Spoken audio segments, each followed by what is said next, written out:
Warning: the following contains explicit language and subject matter that may not be suitable for younger listeners, church folk, and people who enjoy kale smoothies.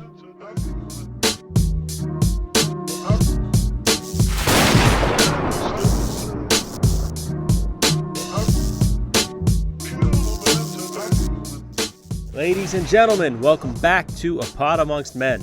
I'm your host, Steve B., and these are coffee break conversations for the 21st century. So we're back. Here we are, episode 98.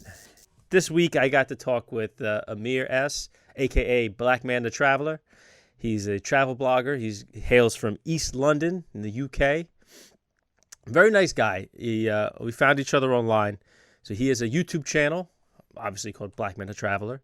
And he goes all over the world and off the beaten path a lot of the time to places that the average travel blogger would never in a million years go. And he tries to show you the real day-to-day, what's really going on in some of these places. Like he's been to Thailand, Turkey, he's been to Myanmar, Poland, Argentina, just to name a few. I really enjoyed talking to him. He's a really, really nice guy, and I really, really, really liked his perspective on a lot of these things. You know, just someone, not the average, rich kid travel blogger. Ooh, I'm going to go backpacking through Europe for a summer. That's not what this is. He's the real deal. So I'm not going to keep talking about it. I'm going to let you decide for yourself, and I hope you guys enjoy this interview.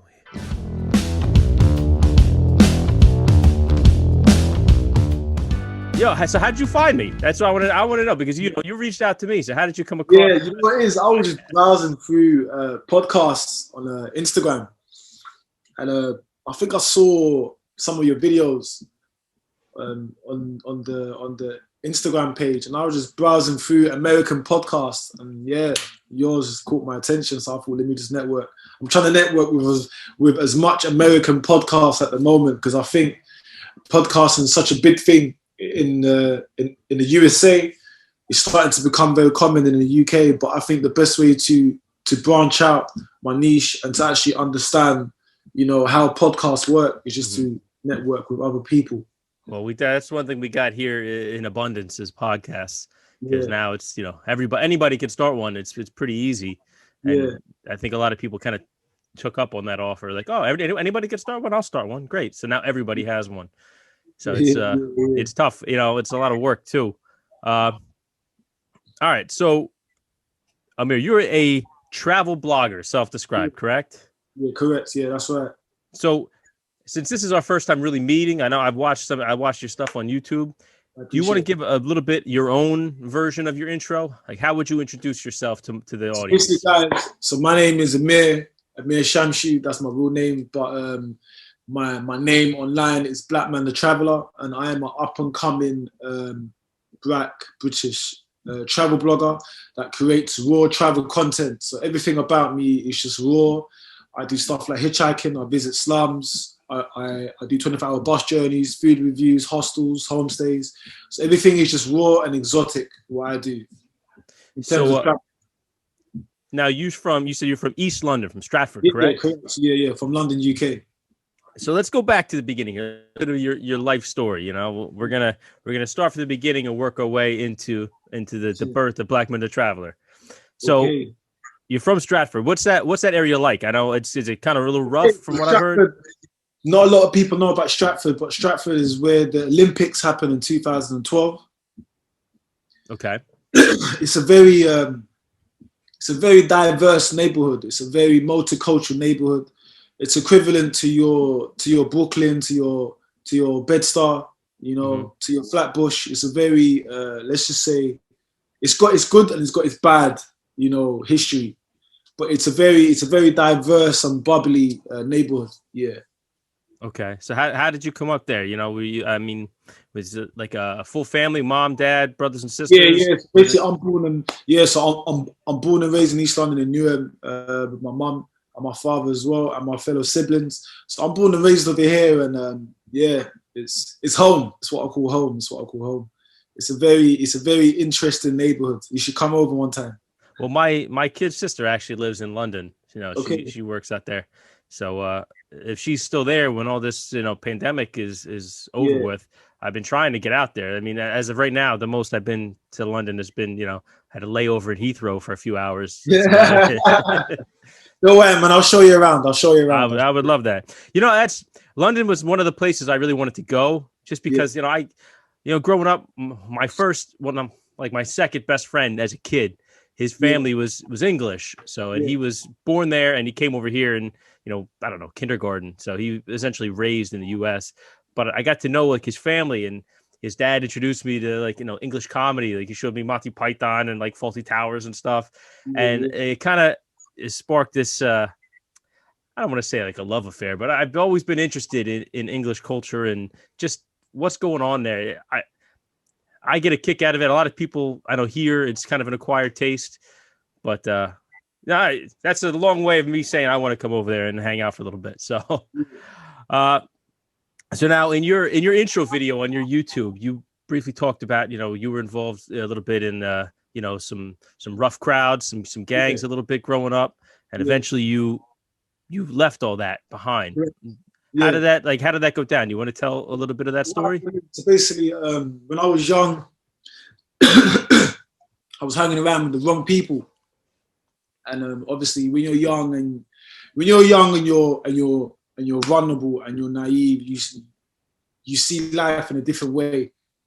So I was hanging around with the wrong people. I almost died in several different type of occasions.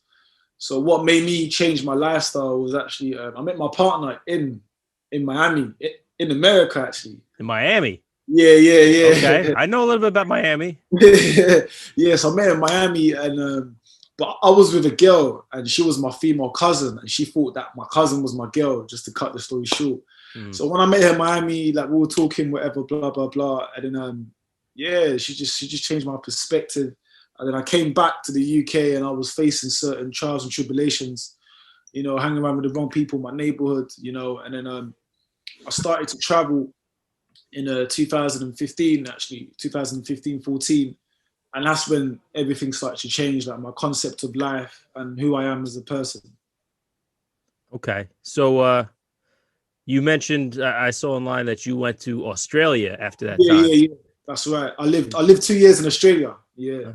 My good friend Max, been a guest on the podcast before. He just moved out to Australia full time. That's a good choice that you made. he went there like I think 2010. Yeah, and he was there for about 18 months or around there, and he hasn't stopped talking about it since he's been back. And there's a guy who's been everywhere, all over the world, and now he finally got his wish to go back. So must be something, Australia's beautiful, man. Yeah, man. So like, I moved to Australia 2017 December. And then I stayed there for 2 years, and that was actually the birthplace of Blackman Da Traveller. That's how I actually started my YouTube channel. Was actually because I needed somewhere to start fresh. I needed somewhere to change my perspective in life. Mm-hmm. And then I met a bunch of backpackers in Australia, and they were traveling around the world, and they were educating me. Like they were teaching me life in a different way, and that's how I started to get involved in YouTube. Well, let's zero in on that a little bit. You say they're teaching you life in a different way. Like, could you expand on that a little bit? Like, what do you basically mean by that? So I'm born and raised in London. Mm-hmm.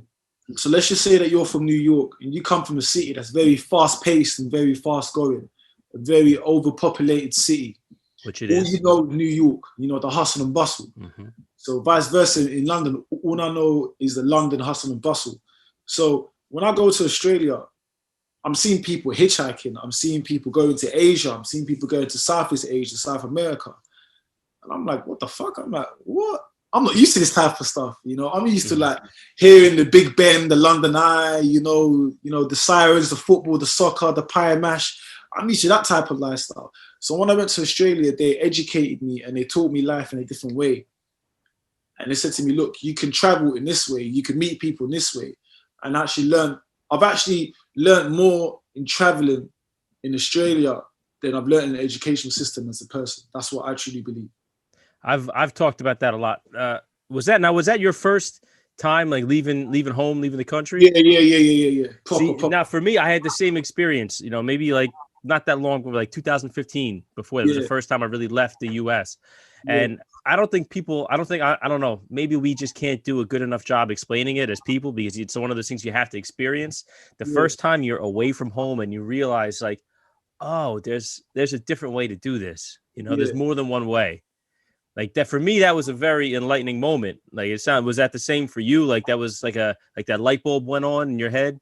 Yeah, man. Literally, I clicked. That's when I realized this is what life is about. Yeah. To meet new people and to like understand new knowledge, like to gain more knowledge and understand new cultures and beliefs. Mm-hmm. So that was, you said, the birthplace of Blackman Da Traveller. Can you kind of walk us through that story? Like what happened? What made you say, I'm going to be a travel blogger. I'm going to start traveling the world, going to places off the beaten path, places that most people wouldn't even dream of going to. Like give me the genesis of this whole thing. How did this happen? So what happened is so cool. We moved to Australia now. Me and my partner, she's from South America, so she's very like hot-blooded. She loves the beach and everything. So we there in Sydney just enjoying life. And then one of my friends from school, she kept sending me messages on Instagram when I'm in Australia. Yo, Ameer, start a YouTube channel. And I thought, man, what's wrong with you, man? I'm in Australia. I'm trying to live my life. I've escaped the gang culture. I'm trying to change my life and see life from a different perspective. I'm with my beautiful, South American girl in Sydney. But this girl kept on harassing me 2 times a week. She kept on DMing me, start YouTube. And I said to her, why do you want me to start YouTube? She said to me, because I was traveling before, but I wasn't documenting it. And then she said to me that there is no person of color like you that comes from an inner city part of London that's traveling the world or that's doing certain stuff, like look into it. So I thought, okay, you know what? It's a sign from God, like things happen for a reason. So she kept on harassing me. And then I looked into it and then I typed Black British YouTubers. Most of it was females that came up on YouTube in a search engine.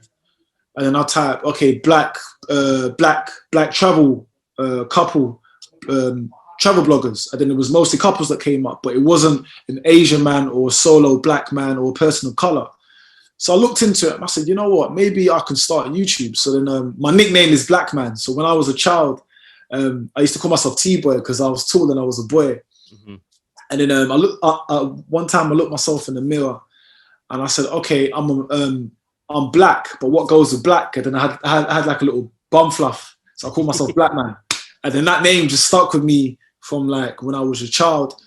And then I just added Blackman, and then I just added Da Traveller. So that's how I started Blackman Da Traveller. Yes, that's a little on the nose, It's like me started a bald man, Da Traveller. You know what I mean?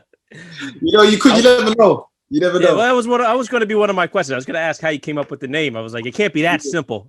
Nah, man, it had to be something unique. And then so then literally, I just kept Blackman, and then I just added like DA in English slang means "der," and I just added Da Traveller, and then it was Blackman Da Traveller.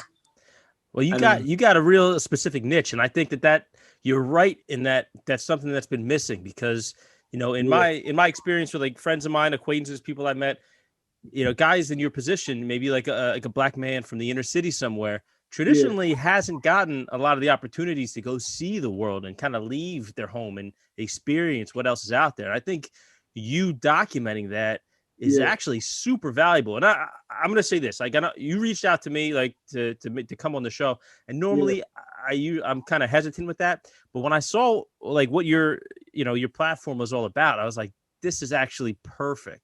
Like, this is someone who actually legitimately, it seems like he has something to say and a good perspective that a lot of people aren't going to get. And that was why I was actually really excited to talk to you about some of this stuff. So let's see, what else do I got here? So now, okay, you're in Australia. Yeah. Your friend's been hitting you up. She convinced you to start the YouTube channel. Yeah. What is the first destination? Where do you go first? So the first destination is, I had a list of destinations, but then I was thinking I need to go somewhere where no person of color has been, or a person of color that hasn't done certain stuff that has been put on social media. So Iowa, United States, right? Pardon? Iowa in the United States, right? Yeah. I mean, I'll probably go this year or next year, maybe after the pandemic. You never know. So the first stop by Jersey first. Work your way into Iowa. It's a tough transition. Okay. So like the first place I put down was I went to Vietnam. Okay. And I went to Vietnam for 3 weeks, And the reason why I chose Vietnam, because Vietnam, it was always on my list, and it's so rich in culture and beautiness, but not a lot. Why was Vietnam on your list specifically? That's not a common one you hear from a lot of people. The reason why, because Vietnam, it's so diverse in culture and beautiness. From the north of Vietnam to south of Vietnam, it's so different and so diversity.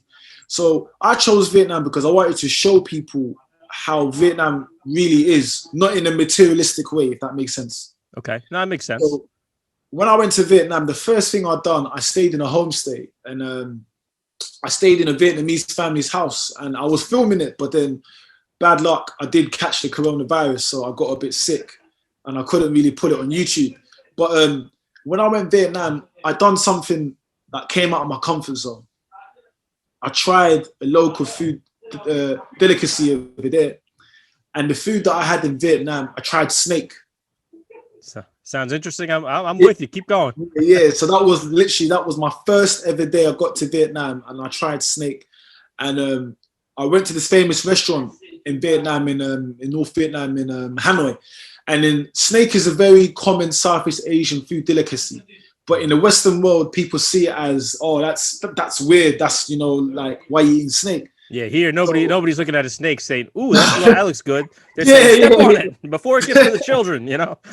So I went to this snake restaurant. It's a very famous snake restaurant in Hanoi, and there was a bit of a language barrier. They couldn't understand me. I couldn't understand them. Google Translate, whatever.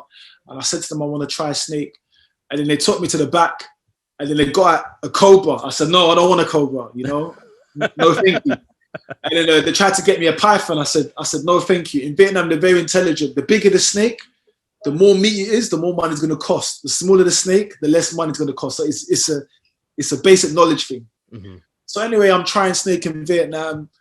It was amazing. You can see the whole video on YouTube, like the way they killed it. I drank the snake's heart. It was moving. It was in a glass of tequila. That was scary. Yeah. How was that? What was that like? Oh, that was weird because the heart was shaking in my throat all the way to the chest. There's some people dry heaving right now listening to this. Would I recommend it? I would recommend try snake, but I wouldn't ever do it again. Gotcha. I know it sounds a bit weird. It's just once, that's it. Yep. But, just for the story. So then I tried snake. I'm hitchhiking in Vietnam. I'm going deep in Southeast Asian Vietnam, and then one thing I realized that I started to interact with local people, and they were just the most humblest people I met in my life. And that's when I started to start YouTube. That was like my first ever destination was Vietnam. Mm-hmm. And that was my first ever video. And that was last year, January, as soon as I left Australia.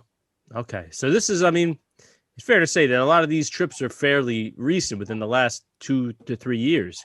Yeah. So, you went to a lot of places. I got a little bit of a list here, so we can cross Vietnam off. What was it? You went to Turkey, Thailand, Myanmar, Argentina, Poland, Sweden. Yeah. Like, it's a lot of places to hit, and it's several different continents too. Yeah. So, if it's cool, if it's all the same with you, can we go through this list and you can give us a little bit of a brief story? So, Vietnam was first. What was next? So after Vietnam, I went to Thailand. I Okay. was in Thailand. I was there for 5 days, but it was a bit weird because I just stayed in Bangkok. I was meant to go to the north and the south, but my partner was there with her sister. Mm-hmm. Not being rude, when you got a partner, she's with her sister, you can't really do what you want to do. Yeah. So they went to the islands, and I just stayed in Bangkok, and I didn't do nothing. I just pretty much walked around, interacted with local people, tourist trap, whatever you call it. Mm-hmm. And then I left Thailand, and then I went to Myanmar. I chose Myanmar because Myanmar, it's a country that it's so raw, it's so beautiful. They don't receive a lot of tourists, and it's untouched. So that's why I chose Myanmar. So I'm gonna rewind for a second. You were talking about when you got to Thailand. Yeah. You were there with your partner and her sister, you said? Yeah. Sorry, yeah. Beard hair in my mouth. This thing is getting everywhere.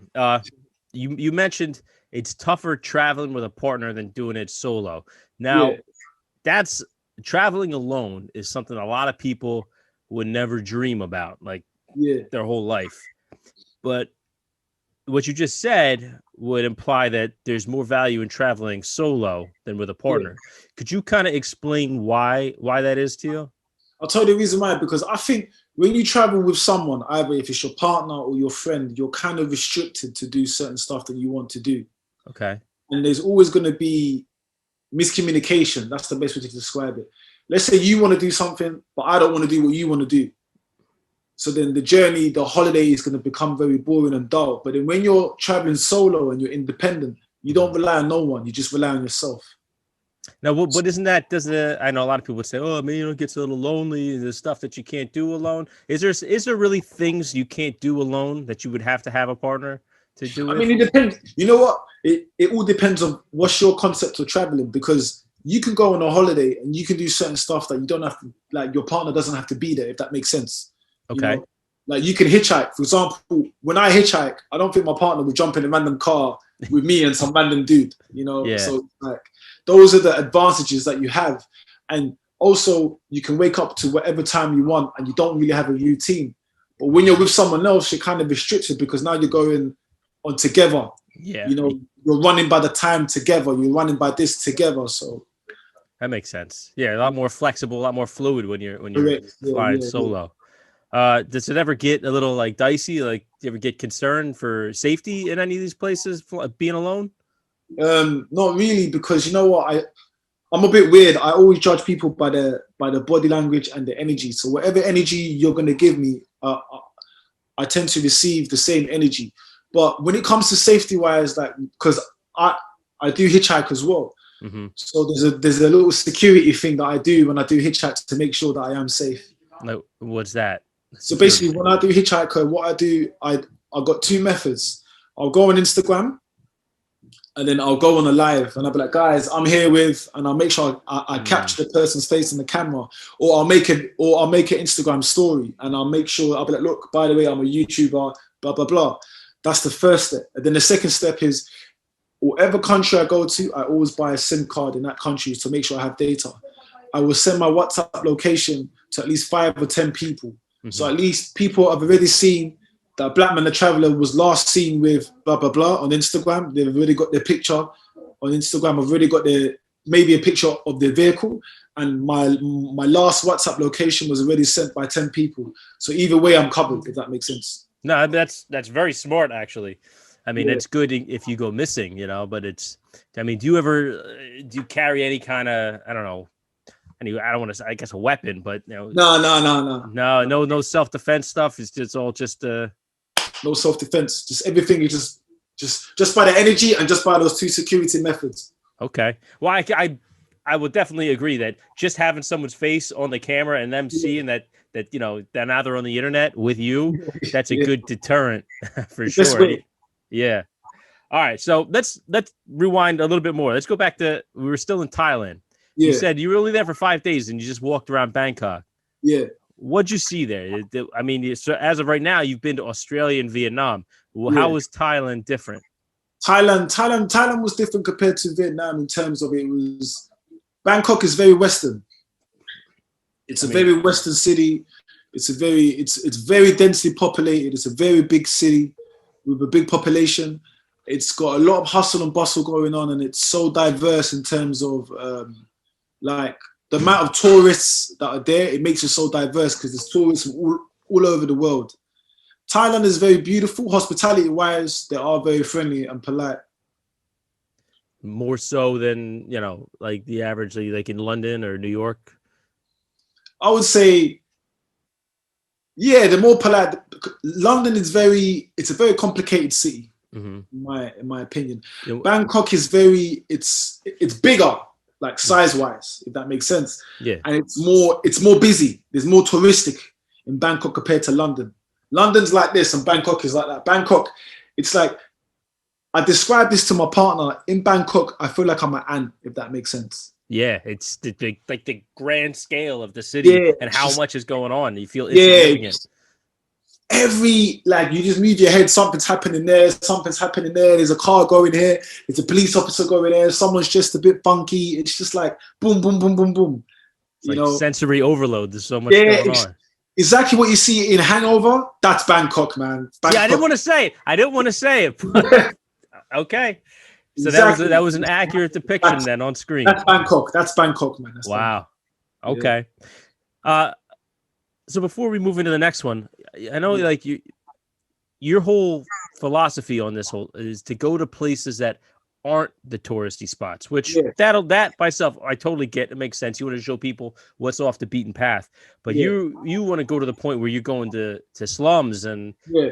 like all these like places that really no one would think to go that you Right. don't already live there. What's Yeah. the philosophy behind that? Explain your thinking for So that? basically, when I started YouTube, I've got two ways. I can either do YouTube. I don't know if you watch like people like Loris Blank. I think he's an American, French, Canadian, or whatever. Nah, I'm not familiar with them. Okay, so there's a couple of YouTubers. There's one guy called I think it's Kate and Nate is an American couple from Louisiana. So let's just say typical American YouTubers. When they go to a country, before you go on, the most I've seen aside from yourself, like travel blog, I've seen like Richard Ayoade's like his little travel videos that he's made from going all over Europe and stuff. That's about the extent of my travel blog experience. So, oh, okay, yeah. no problem. So let's just say a average tourist or average travel blogger will go to America. Let's say they will go to New York. I'm just gonna say New York, for example. Okay. So when you go to New York is not just Manhattan. It's not just Times Square. You know what I mean? It's not just Central Park. You know, New York is every element, every bar, every corner of New York is New York, whether you like it or not. All the immigrants that came and built that city, that's New York. You know, you go downtown, that's New York. You go to Flatbush, that's New York. You go to Manhattan, Brooklyn, that's New York. So, for example, when a tourist goes to New York, they can either see New York as a touristic way, or they can see New York as a true New York.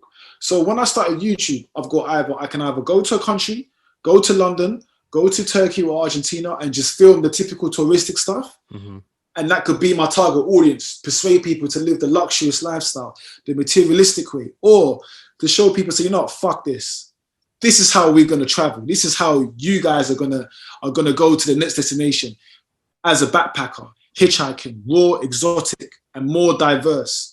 So when I go to slums, I want to show people, look, the people that live in the slums, you can also visit them because they have a voice. You know, they are still part of the city that you're visiting, but just because they're not in social media, they're not on Instagram, you know, they don't have the tools, the foundations. So my plan is to go to these slums around the world and show people what it's like to actually live there, to eat food with them, you know, to have a conversation with them, and to show people, look, when you travel to a country, you need to see the country for itself, not for the Instagram fanatic things that it has. I love that. I mean, I know I've seen like my wife follows sort of like bloggers. They go all over the place, and it seems like a lot of the time it's such a shallow way to view these different places. So, like for instance, my wife is from Cuba, and then she was looking at some travel blogger, and the person was visiting Cuba, and they were complaining because they couldn't get the right kind of like breakfast meat they wanted, and it's like, guys, like, do you realize where you are right now? Like, do you have any concept of what's going on? Just, I don't know, 100 feet away from you, outside the walls of this hotel you're at. Like, there's a lot more to this place. There's a lot more to, like, Havana, for instance, than just what, you know, they'll allow the tourists to see. And it's that is the stuff that I feel like this is, again, going back to why I was excited to have you on here. These are the things that have value, not just the tourist spots. Like, oh, look, I could go to Kentucky Fried Chicken in London. Like, that's cool, right? It's like, no, because you're not getting the real the vibe of the city. Like, you're going to like a home away from home, essentially. You're not actually changing. You're not getting out of your comfort zone. I think, have you found that has come with value, getting out of your comfort zone and making yourself, I guess, essentially feel uncomfortable, but just go outside of your, you know, what you're used to? Like, how has that changed your life? Like, how has it changed your perspective on life? In the beginning, I didn't come out of my comfort zone, but when I started to travel, it was when I went to Australia, and then I met all these backpackers, and then I saw how they were living, I saw how they were traveling, I saw how like they were communicating amongst like one another. And I thought, okay, everyone is pretty much the same age as me. You know, we all speak the same language. Even if I met a Spanish or German or French and they were speaking English, I was interested to learn their language as well. So when I came out of my comfort zone, and then they said to me, look, like, we went to this country, we went to that country. And I said, hold on a minute. I've lived in a bubble for all these years in London. You know, I've lived in a materialistic city in a materialistic world. And now I'm in Australia. So now I've come out of my comfort zone. I'm living in another country where I don't know nobody, and I'm with my partner. But then I'm just with backpackers, you know, and I'm just like thinking, wow. So now I need to, you know, see where life can take me and how I can manage myself outside of my comfort zone. So I think I've learned a lot, you know. Yeah, that's to me that's the hardest part. I mean, I'm 36 now, and you know, I have a family, I have, you know, a wife and kids, soon to be kids, and it's not as easy. I can't just pick up and go. But Yeah. you know, when I was single and I did have the opportunity to go see things, like just being away from what I was used to made me it kind of, you know, broadened my horizon, so to speak. Yeah. It made me say, look, the way I'm used to doing things, these people are doing something totally different, and they're getting by just fine, and sometimes arguably better. You know, Yeah. sometimes worse, sometimes better. It goes both ways. But just that, I felt like it made my whole thinking about everything and just life and all the things that I do on a daily basis. It made my thinking much more limber, and I just kind of look at things, and nothing is black or white anymore. It's always like, well, you know, let's see, maybe there's another way. Like this works now, maybe something else works better. That to me, that's always the thing I go back to. That's the biggest value in just traveling and seeing the world, is that your mind literally becomes more open. 100%. So, all right. So we did Thailand now. Now you said the next one was Myanmar, correct? All right. So let's get into the story about that. What was Myanmar like? So Myanmar was untouched. That's the best way to describe it. It was untouched in terms of they don't receive many tourists because obviously Myanmar has always had the trials and tribulations within civil war, genocide amongst other ethnic backgrounds and religions, whatever that's happening. But Myanmar was untouched, and it was beautiful. I remember as soon as I got to the airport, everyone just looked at me. There was no colored person in Myanmar. Really? I was probably the only colored person I've seen in the whole country in Myanmar. Wow. And as soon as I got to the airport, the immigration officers just stared at me like this, and they were pointing. They were pointing at their colleagues, and then they were looking at me, and I was like, "Fuck, what the fuck have I got myself into?" But you know what? That's the beauty of traveling. Yeah. You know. And Myanmar, like it was untouched. It was super cheap. It was the most hospitable people I've met in Southeast Asia. That's what I personally think. It was beautiful, and it was so raw. Half of the country was not developed, so that's the beauty that I loved. You know, half of the roads, you're on the bumpy road, you're taking the 24-hour bus journeys, and it was sick. It was sick. I can't imagine that being the only black guy in the whole country. Yeah. You get there to customs and they're pointing like, "Oh, you see." Yeah, they're pointing at me. Even the police kept on asking me like, "Where am I from?" Yeah. And I said, "Are you sure you want to be here?" Yeah, they were like, "Where are you from?" And I said, "I'm born and raised in London, but originally East Africa." And they were like, "England?" Like, yeah, and they know, but they couldn't understand the black person in England. You know, yeah, they're thinking everyone in England is white and drinks tea and posh. Yeah. Wait, you have all your teeth. I don't understand. Are you really from England? No. Never mind. The first time I went to Miami, me and my best friend, we were trying to go to a club, and you know, we got there. The bouncer was like, "You guys sure you want to come in here?" I'm like, "Yeah, why? What's the problem?" He's like, "No, you know, it's hip hop night." It's like, "So I like hip hop." I'm from New Jersey, New York area. Like I grew up on hip hop. Yeah, what's the problem? He's like, "No, it's okay." So he let us in. And when we got in there, I'm like, "Oh, this is what he was talking," because we were the only two white guys in there. I was like, he was actually he was looking out for us or something. I get it. I was like, "Well, no, that's cool. We'll hang out, see what it's like." And everybody was cool. There was no problem. But I know that feeling. He was like, "You sure?" Yeah. It was a strange feeling, man. But Myanmar was beautiful, bro. 100%. How long were you there for? I was meant to be in Myanmar for I think 1 week, but I ended up staying for 3 weeks. That's how much I enjoyed it. And I started off in where was I? I think I was in Yangon. Okay. And then I worked. So I'm a bit weird. So I started off in the middle, and I went to the south, came back in the middle, and I went to the north, and then I done a 3-day trekking tour. So I trekked half of the country for 3 days, and we jumped on the boats. I stayed in homestays. I went to a village. I slept in a village. and it was amazing. It was one of the best experiences I've had in my life. Yeah. What's some of the stuff you did like during the days while you were there? So when I was there, I went to a village. I went to a couple of villages in East Myanmar. I think it's not far from the border with Thailand, unless I'm wrong. I done a trekking tour for 3 days. So 3 days trekking. We went deep, raw inside, like in the jungle. I don't really do excursions, but this one was recommended me by 2 backpackers that I met in a hostel.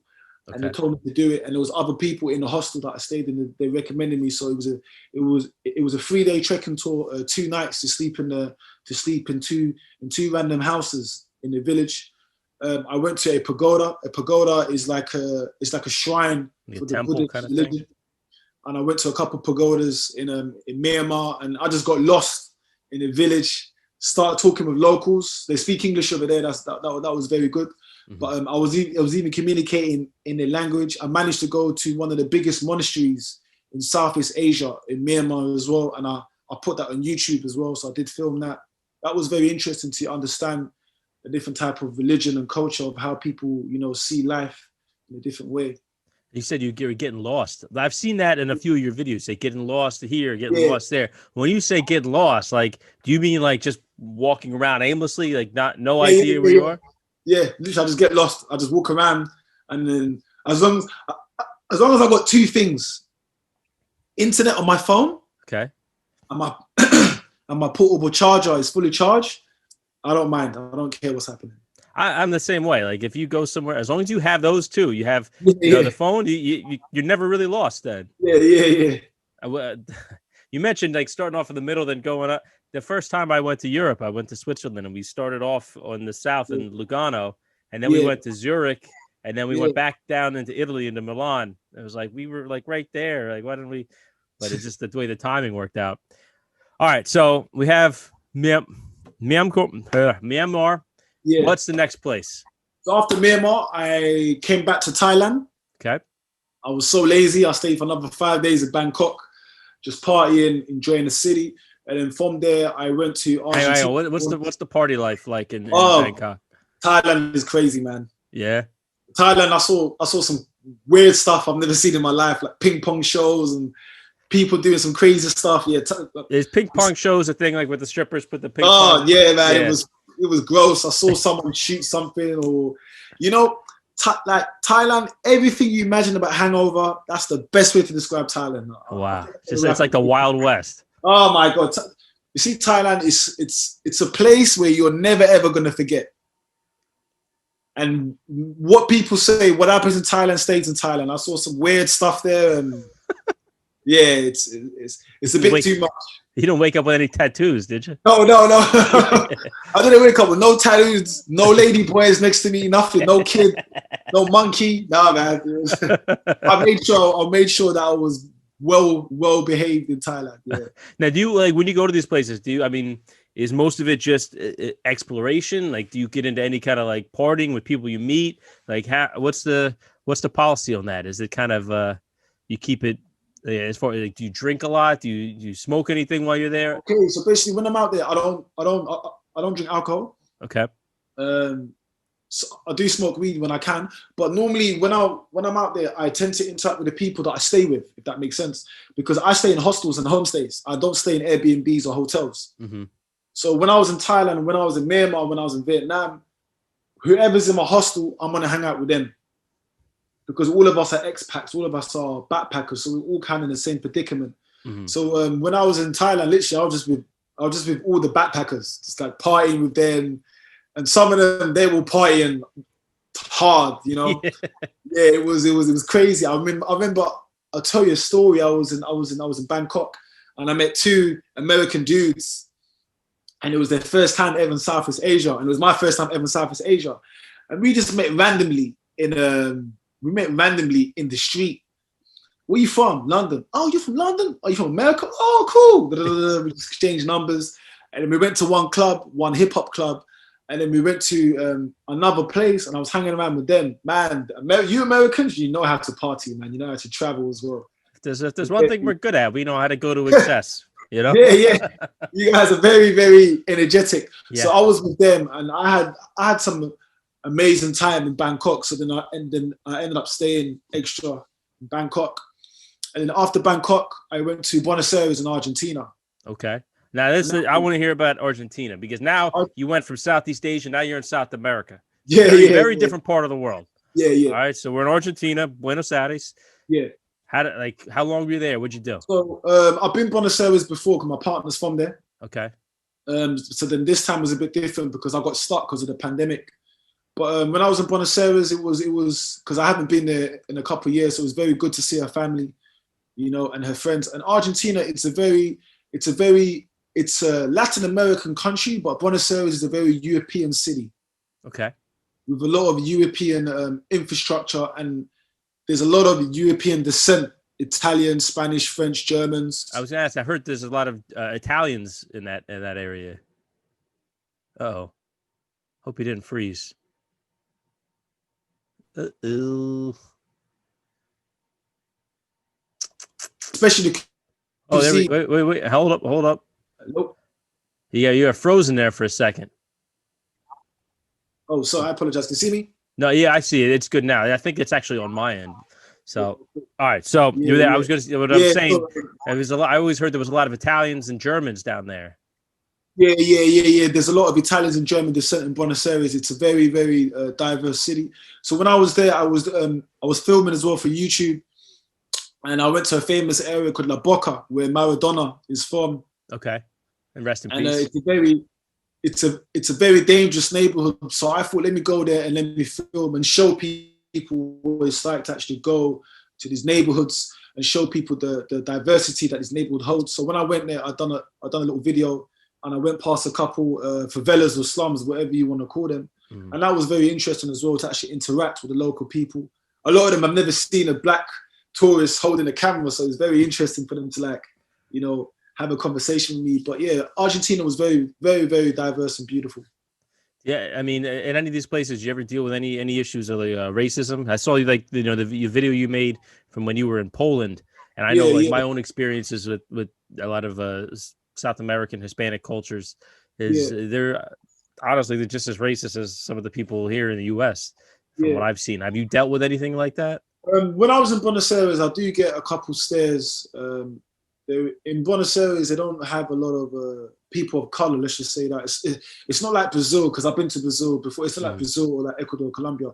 Argentina is a very European descent country, so they have a very European culturalism, if that makes sense. I'll tell you a story. I was in Buenos Aires one time, and I went to a very upscale neighborhood in Buenos Aires. And sometimes I dress whatever I dress. I dress like a hippie. I don't care. I just put on clothes.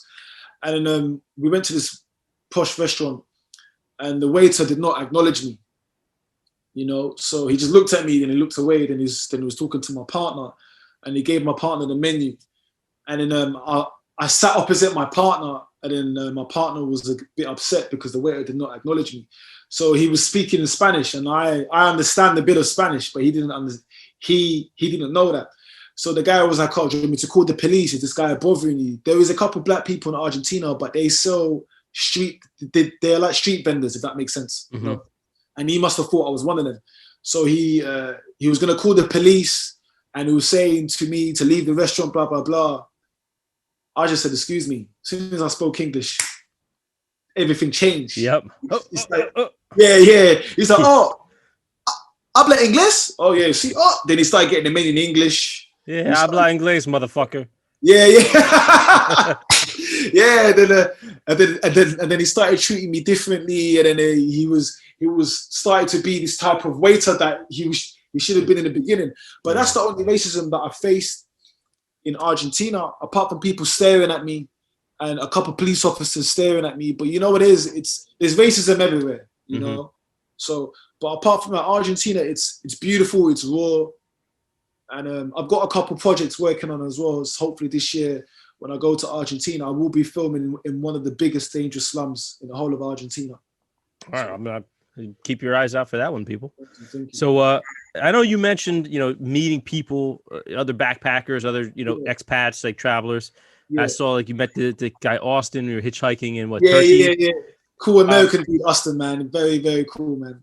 So I guess the kind of people that would go on trips like that would go backpacking, that would just go out, and say, fuck it, I'm just gonna go and see shit. I don't care. I'm not gonna go off the beaten path. I guess that kind of takes a certain mentality, certain open-mindedness, and everybody's much more friendly. Would you have you found that that's the case? Is it just like cool people generally do that? There's not a lot of assholes that choose to do that. Yeah, I've met a couple of assholes, but the majority of people that I met within this period of time, everyone was laid back and cool, and nobody was restricted to do certain things. Mm-hmm. That goes back to the question you asked me before. That's why I prefer to travel by myself most of the time, because I'm not restricted. Gotcha. And then I'm in the same predicament as all the other backpackers. We are all traveling. We're all trying to get to our destination. So yeah. I got to imagine it's got to be harder when you're like a dude traveling with your lady or something, or your part, because then you got to worry about other dudes being like weird and creepy, and I guess it's a little easier that way. It's just you don't have to worry about protecting anyone other than yourself. Less stress and less problems. Yeah, and it's not to knock on your lady or whoever your partner is. It's just that's just the sad, unfortunate truth of the world. So okay, we got Argentina now. What's next? So after Argentina, I've come back to the UK. Okay. And then I've gone to Scotland. Scotland, okay. Yeah. So I've never been to Scotland, but I just heard Scotland's beautiful with nature, and wildlife. But did you have any videos of Scotland? Yeah, I've got a video on Scotland. I didn't really promote it. So I went to Edinburgh and Glasgow. Okay. I was there for the week and I can't remember. And then I tried a very famous Scottish meal. So, like a Mars bar, like an M&M or Snickers. Mm-hmm. So they deep fry it in Scotland. So they put it in a fryer. And then I had that and it was amazing. And I had it with some vanilla ice cream. And that was a typical Scottish meal. So we do that here with Oreo cookies. Yeah. Oh, man. The Snickers deep fryer, you should try it, man. Yeah. So I was in Scotland for 2 days. And that was beautiful. I've done some filming. And from Scotland, I've come back to the UK. And then I've gone to Poland. Okay, Poland. I'm a little bit Polish here, so this is kind of my people. Very loosely, like 25% my people. Poland, like I've never been. Poland is very beautiful, but it's they're very cold over there. Very like the people are like hard, right? Yeah. They're very cold. They don't tolerate fools. They don't suffer. Oh no. Get straight to the point. Don't give me the small talk. Yeah. We got stuff to do, people. I remember when I was in Poland and I was there for the weekend, I think. And then why I chose Poland, because I wanted to go to Central East Europe and show people the diversity that part of Europe holds. So I went there. I don't regret going. It's a very beautiful country. It's just certain people don't have a good way to communicate in Poland, if that makes sense. Maybe it's because it's cold and I don't know, people say, Eastern Europe, people don't have personality. But Poland for me was very beautiful in terms of like cultureness and wildlife and nature. I did have a couple, incidents, maybe because of the color of my skin, but it is what it is. I've always said that. I think that the cold weather, makes people a little harder, a little tougher, because you can't be soft and survive in cold weather. You know what I mean? And that, unfortunately, especially when you get to you go further into the Eastern Bloc in Europe, there's people they don't have time for bullshit. It's cold. Listen, we got to eat. Let's get down to business. I don't have time to play games. Fuck your TV shows. Let's go to work, put food on the table, have something to drink before bed, and get some rest, because you're going to need all your energy tomorrow to do it all over again. That was always my experience of people from that area. And I just think that it has a lot to do, like you said, with that cold weather. It's a more harsh environment. It's not forgiving, that especially when you have, the history of those areas and what happened with, the Soviet Union and everything. It doesn't make for people a lot of time for small talk. One thing I realize about Poland is a beautiful country, but nobody talks to no one in Poland. That's one thing I realized about maybe Central Europe or East Europe. Because they're paranoid. They don't know who's going to rat on them. Yeah, it's very weird. So I started to talk to the locals, because I like to talk, and I've got this thing whenever I travel. I try to learn the basic words in every language. The reason why I do that is because it's just to show people the respect that I'm giving them. Yeah, I'm making an effort. Yeah, and people are going to actually say, at least this person's trying to speak our native language. So then people are going to lower their guard down, and then they're not going to just see you just as a tourist. They're probably going to see you just as the same as them. So when I was in Poland and I was talking, hey, cześć, you know, dziękuję, I was like saying the basic. People start looking at me. Oh my God, there's a black man speaking Polish, you know, like they're saying in Polish. Look at this man over here. yeah. So people were like, what the heck? So I was actually interacting with certain people, but I did get a lot of people staring at me. I did get a lot of like people trying to pick up fights with me, you know, and certain issues. But you know, I think that's just the way it is, you know, like in East Europe. But overall, Poland was a very unique and challenging place to go. Yeah, you know, nobody gets soft over in Poland, I imagine. No. All right, so we got Poland. I saw you went to Sweden also. Yeah. Sweden's a place I was always interested in checking out. What was that like? Sweden, expensive. Makes sense. I believe it. That's the only thing I can say. Sweden is very expensive. It's a very cold country. It's a very beautiful country. It has a lot of like wildlife, a lot of trees. Sweden is a very expensive, beautiful in terms of wildlife, and I would definitely recommend people to go to Sweden. People are very, very polite, which I find a bit weird. Too polite. Yeah, almost where it seems fake. Yeah, it was like I went to Sweden with my cousin, and you would ask for directions. Everybody will help you, even the police will help you. You know, people are so polite. You just said something that's funny and crazy all at the same time. You said even the police would help you. Yeah. What other purpose do they have besides helping people? You know what I mean? That's how fucked up we are now. That's how fucked up we are as a human race. Like, oh, even the cops helped me. I was in trouble and they helped me. Yeah, that's what they're supposed to do. And it's amazing when they do it for, you know, because all we hear is all this negative stuff, and we forget that some of these guys are I mean, some, like most of the cops are good people. Yeah. That's right. But that just made me laugh. So, all right. So it's expensive, beautiful wildlife, but everybody was helpful to the point where it almost felt fake. It felt so fake. Like even my cousin was saying to me, he was like, wow, like, why are people so polite? Like, even the waiters so polite, you know, the managers, the police, even they can tell you're a tourist. They're so friendly. They're like, welcome to Sweden. And they got like a smirk or like a laugh. I'm like, what the fuck? It's like when you watch The Purge, you're thinking some people kind of fake. Is this real? You know? What are you guys buttering me up for? Yeah, like what the heck? But overall, it was too clean, in my opinion. Too clean. Yeah, Stockholm was too clean. Okay. And I prefer to see like graffiti, street art, a bit of anarchy, you know, a bit of like life into it. Yeah, make it a little bit messy. Yeah, a little bit messy. Sweden was too clean and everyone was too polite. I noticed that when I the first time I went to Switzerland, is that like, we stayed in Lugano for most of the time, and it was just pristine. There was just not a speck of dirt anywhere. And then we went to Zurich, same thing. And then we took the train back down into Milan, and you could see as soon as you cross the border into Italy, all of a sudden it was just like, oh, okay, we're back in the real world now. It just looked like all the people that were, you know, whose job it was to clean up and fix stuff just kind of went on break indefinitely. They're like, yeah, we'll get it tomorrow. Don't worry about it. We got some espresso, chill. You know, that was like certain places I've in my experience have that where it's super clean, super orderly. And then other places where just like, listen, we got other stuff to do. Life goes on. Relax. It'll get taken care of. That was Italy for me. Yeah, Italy was just like, yeah, I get it. Sit down, eat something, relax. Did you have fun in Italy? See, I didn't spend enough time in Italy, and we were only in Milan. That trip that I was on was mainly to be in Switzerland, but we went to Italy because we were flying home out of Milan airport, so we only really had one day in the city. Like, I really enjoyed Lugano. Like, that's the city that I don't feel like you hear a lot about because it's kind of small, but just like the country of Sweden, I thought was amazing. You know, and Zurich was always on my bucket list. So my buddy who I was with, he was like, we're going to make a trip up there. I have a friend who lives, you know, right outside the city. We'll stay for a little bit. So we got to see that too. But just taking the train and seeing, you know, getting to see the Alps and the mountain ranges, going through some of the longest, like one of the longest tunnels in the world. It was a San Gottardo tunnel.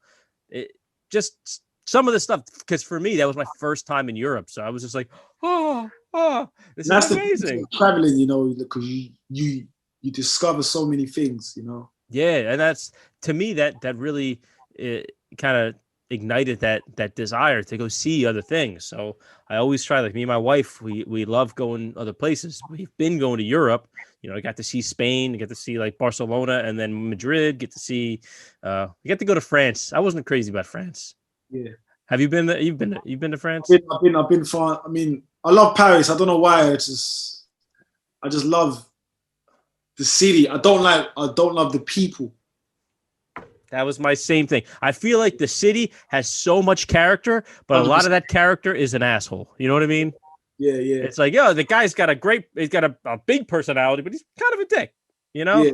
That was my vibe from it. It's beautiful, and it's just like that culture is rich and it goes deep, and there's so much stuff. But just, you know, some of the people, like, they don't have time for you. They're like, just fucking stupid. Like, get out of here. How many places have you been, like, close to England? You know, like, I mean, I feel, because for you it's a lot easier. It's literally a train ride away in a lot of cases. I've traveled most around Europe, and I would say the best place I've been, not far from England, I would say, in terms of like beautiness, and I would say Spain is beautiful. Spain is very nice. It's very you know, it's very different, because, you know, you got beaches, you got mountains, you got desert. It's very, very, very, very, very nice. Europe as a whole, I think Eastern Europe is very underrated. Mm-hmm. And I would agree. You don't hear a lot of stuff about it. Yeah, and South Europe, like places like Bulgaria, Romania, Albania, those parts of Europe, like South Central Europe, are just underrated. Because when people come to Europe, they just tend to go to London, France, you know, the Paris, the Milans, you know, the Berlins, and there's so many countries in Europe that actually has so much richness and so much beautiness, but people are not willing to go to those places. Absolutely. And that's like, again, that's what I love about what you're doing. You're seeing those places that aren't the tourist spots. Anybody can go to Paris and wait in line at the Louvre, but there's a lot more out there, you know? So along your journeys, let's see, if you had to pick one or two of the craziest, like, weirdest experience. I know you talked about seeing some weird shit in Bangkok, but what would you say is one of the weirdest things that you've seen along the way? Like, just out there, the kind of story we tell people, and they're like, oh my God. Okay. Recently I was in Turkey. Okay. And then I got lost. I just love to get lost. So I was hitchhiking. I jumped in random people's cars. And then I'll tell you a story. I was trying to hitchhike from Istanbul to Ankara. I got into like 6 cars, I think, 6 or 5 cars. I got halfway, and then one of the drivers said to me, "Right, get out the car." I was like, "What the heck? Get out the car? I'm in the middle of nowhere, man." You know, he said, "Get out the car." So it's raining, it's getting a bit dark. I'm like, "Fuck, man, what am I gonna do?" And then I went online and I typed taxi drivers. And then the first guy that I hitchhiked, he was coming to get me, but he tried to charge me £100 to take me back to Istanbul. Man, it was either, I had to think quick because it's getting dark. I can hear dogs. I'm on the M-way doing this. No one is stopping. I can't sleep on the M-way. You know, I just can't. Especially not somewhere where I don't know where I am. You know, it's just a bit weird. Especially if you're hearing dogs barking, that's never a good Yeah, because there was a village. There was a village literally around the corner for where I was hitchhiking, on top of a cliff. It was like a mini village, and there was dogs around. And the last thing I need is to get chased or get bitten by a dog on a bloody motorway. And I can't, you know, I've got my backpack and there's no way I'm going to be running with a fucking 15 kg backpack on a black man running in Turkey. That's just weird, you know. Good boy. Maybe I got a milk bone on me or something. So the police were driving past and they were asking me, "Are you okay?" And I said, "Yeah, I'm trying to get to Ankara." They just drove off, you know. Turkish police are very funny, you know. They ask, "Are you okay?" And when you tell them, they just drive off. So it was a bit weird. You okay? Yeah, I'm just going. Oh, okay. Yeah, it was a bit weird. So then this taxi driver so then there's this random guy that walked on the street, and then he's like, Ameer, he's shouting my name. I'm thinking, who knows my name in Turkey, you know? And then because I was talking to this online cab driver to come pick me up, and then the guy said, "Come, you come with me." Then he had his phone flash. It was dark, so I just followed him with the flash. Then we ended up in the village, and I thought I was gonna get robbed. So I was like, "Fuck! I'm in the middle of nowhere. I've got my fucking Sony A2 camera in my hand. I've gone live on Instagram, so I'm using my fucking hitchhiking technique. Look, YouTuber, blah blah blah, to cover my ass." And then they're talking. I'm talking to the taxi driver on the phone, and then they drive me to some remote place, half an hour away in the middle of nowhere, in a petrol station. I thought, my God, I think I'm gonna get kidnapped. So then I just go on live on my Instagram, and then their guard went a bit low because they realized that I'm a YouTuber. That was one crazy experience.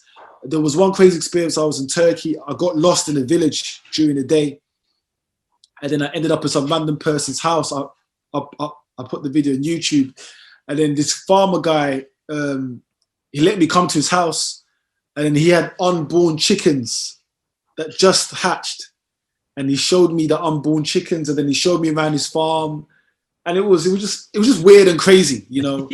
I just got lost, and then I ended up in some random person's house country farm, and then he's got a gun, and then I thought he was going to shoot me, but then when he realized, when he saw the camera, then he got a bit, you know, comfortable. Yeah, I've had some very crazy experiences. Any story that starts off like, so I started off hitchhiking and then it ends up somewhere totally different. Those are the best kind.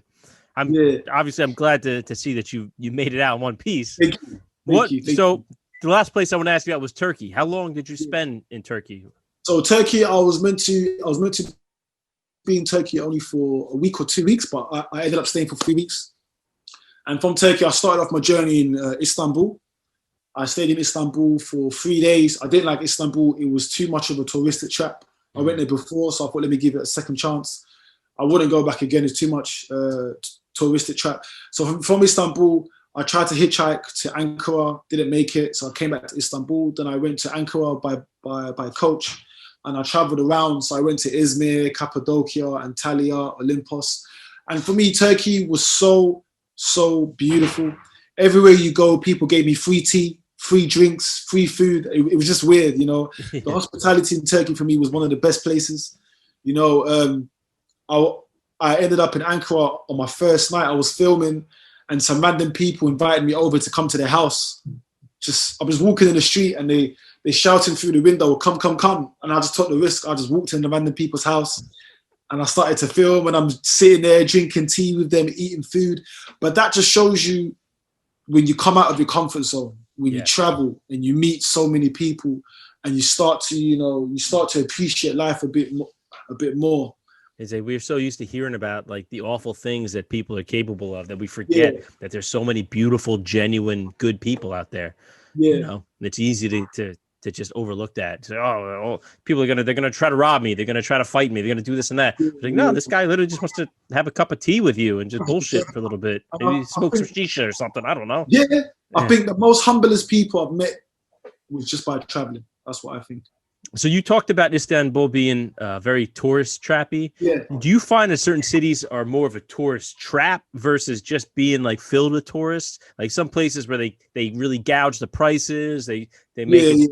I think even London itself is a tourist trap. Even when I lived in Sydney's a tourist trap. But you know, it is when you go to the cities, it all depends on how you want to experience the city.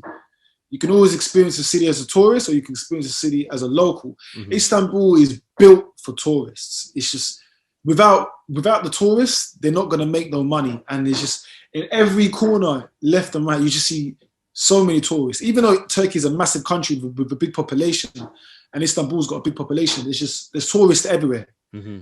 And the taxi drivers are trying to scam you. The metro prices are this, and you go to the Grand Bazaar and you try to bargain, and then they give you tourist prices. You go to a restaurant, sometimes they give you a touristic menu, and the locals have a different menu. I didn't realize that in Turkey. They're very intelligent in what they do. So I didn't realize they had chicken fingers in Turkey. You know? Yeah, you know, and they got two sets of menu. They got a touristic menu and they got a local menu. So I didn't realize that when I was in Turkey. So given everything, you've had so many experiences in such a condensed amount of time. I can only imagine if you extrapolate where this is going to go. But what are some of the tips that you've kind of developed? Do you have any kind of hacks, like little rules that you have that you yourself developed for traveling? Like something that's kind of help streamline the process, make it easier, keep you safe, give you a little Yeah, I backup? think so. Like the best way, security wise, I go on Instagram. Like whenever I hitchhike and I go to random people's cars and that, security wise, I go on Instagram, I go on the live, and I'll be like, guys, I'm here with blah blah blah. So at least whoever's on my Instagram, they can see that the last person I was seen with was blah blah blah.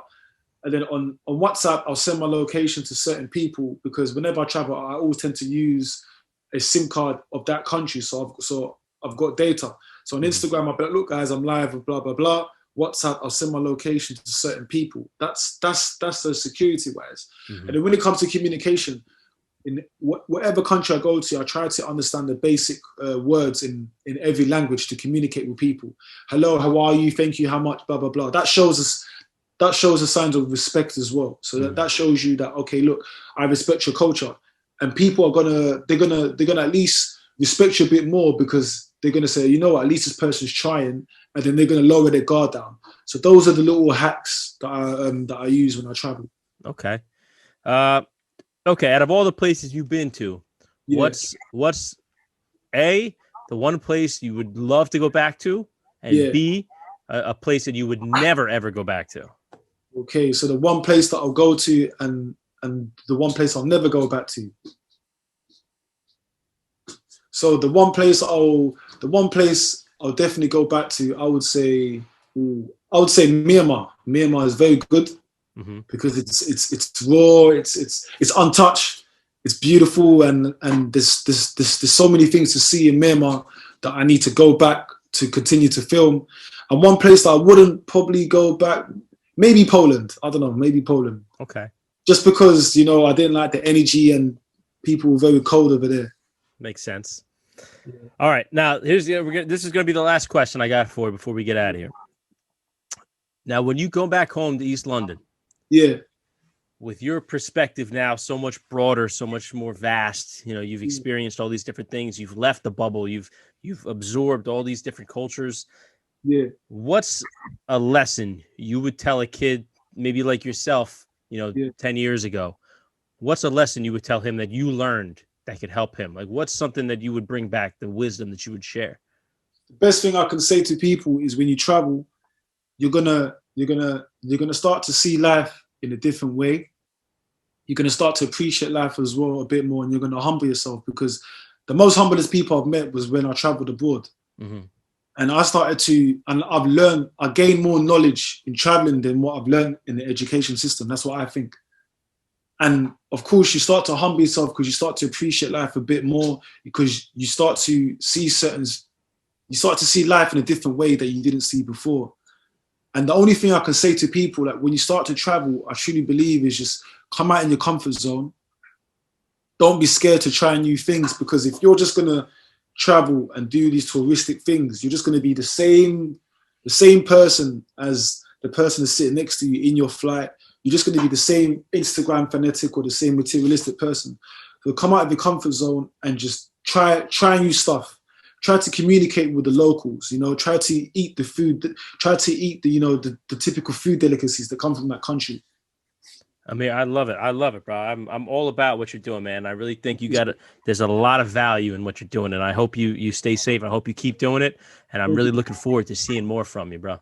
I appreciate it. Thank you very much for coming on the show. So before we get out of here, you want to tell the people where they can find you? So basically, my Instagram is Blackman_DA, Da Traveller. So DA for English slang, Da Traveller. And then my YouTube name is Blackman Da Traveller. And that's the best way to find me on social media platforms. Perfect, bro. Yeah. So again, thank you very much for taking the time to come on, man. I really appreciate it. I really appreciate you for actually letting me come on and to actually let people understand what I do. I really appreciate what you're doing as well for your podcast. I wish you the best as well. Thank you very much.